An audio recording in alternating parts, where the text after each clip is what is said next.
एक सुंदर सी कन्या रोहिणी कॉलेज में अपना ग्रेजुएशन पूरा करती है। तभी उसकी मुलाकात एक लड़के दर्शील से होती है। दर्शील भी बहुत स्मार्ट और माता पिता का आज्ञाकारी बेटा है। दोनों एक दूसरे को पसंद करने लगते हैं। दोनों का ग्रेजुएशन पूरा होता है। दर्शील अपने शहर में जॉब करने लगता है और लड़की भी एक अच्छी जॉब कर रही है। दोनों ने निर्णय लिया कि अब माता पिता से शादी की बात करने का वक्त आ गया है। लेकिन परेशानी यह है कि दोनों की कास्ट अलग अलग है। दर्शील के समाज में दहेज बहुत जरूरी है, जो कि नगद में होता है। उसके अलावा कई तरह के गिफ्ट्स और गहने की भी मांग की जाती है।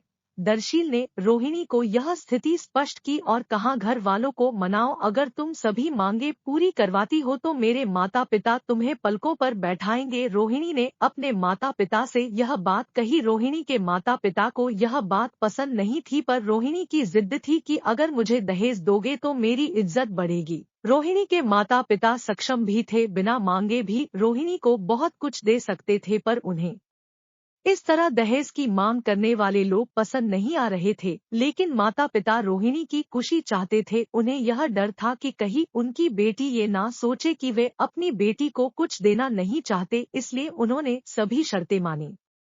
शादी में दर्शील को कार, फ्लैट, फर्नीचर के साथ 50 लाख नगद दिए गए। साथ ही रोहिणी को गहने भी दिए गए और सभी रिश्तेदारों को गिफ्ट्स और कपड़े भी दिए। शादी बहुत धूमधाम से की गई, कोई कमी नहीं छोड़ी गई।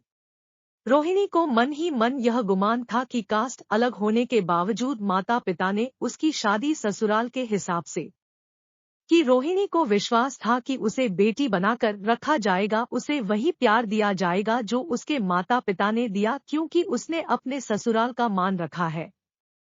रोहिणी ने अपने घर से ससुराल विदा ली। जब वह वहां पहुंची सब कुछ बहुत अलग पाया। ससुराल में बहुत ज्यादा पर्दा प्रथा थी। बहू को मनचाहा खाने तक की स्वतंत्रता नहीं थी। कितनी भी भूख क्यों ना हो, घर की बहू सबके खाने के बाद ही खाएगी। यहाँ तक कि उसे घर के पुरुषों के सामने बैठने तक की इजाजत नहीं थी। रोहिणी ने इस बात पर एतराज दिखाया, पर उसकी किसी ने ना सुनी। दर्शील ने भी यह बोलकर मुंह फेर लिया कि यह तो परंपरा है। रोहिणी को जो गुमान था वो धरा के धरा रह गया। उसे अपने माता पिता की बात याद आई। जब उन्होंने समझाया था तो वह उनसे बहुत लड़ी थी। उसने ससुराल में बात करने का फैसला किया। रोहिणी ने अपने सास, ससुर और पति से बात की, लेकिन उन्होंने नहीं सुनी और उसे बहुत बेरहमी से पिटा गया। रोहिणी ने कभी ऐसा व्यवहार नहीं देखा था। उसे जिस लाए हुए दहेज पर घमंड था वह चूर चूर हो गया था। रोहिणी को माता पिता से बात करने भी शर्म महसूस हो रही थी और इसी कश्मकश में एक दिन रोहिणी ने अपने आप को खत्म कर दिया। माता पिता को जब यह पता चला तो उन्हें अपनी गलती का एहसास हुआ कि वक्त रहते समझा होता तो बेटी साथ होती। जो लोग दहेज पर बेटे की शादी करते हैं उनकी सोच हर तरह से छोटी होती है। जो बेटे को नीलाम कर सकते हैं वो किसी और की बेटी को कैसे अपनी बेटी बना सकते थे।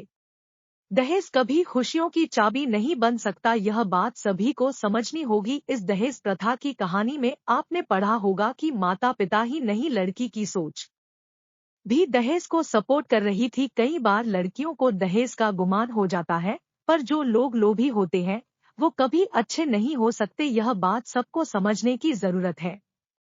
कहानियां जीवन में बहुत मायने रखती है। कई बार बड़ी से बड़ी डिग्री भी ज्ञान नहीं देती और एक छोटी सी कहानी जीवन बदल देती है। शिक्षाप्रद कहानी को आधार बनाकर अपने बच्चों को जीवन का सच्चा ज्ञान दे। आप इस कहानी के बारे में कुछ कहना चाहते हैं तो कमेंट बॉक्स में लिखें।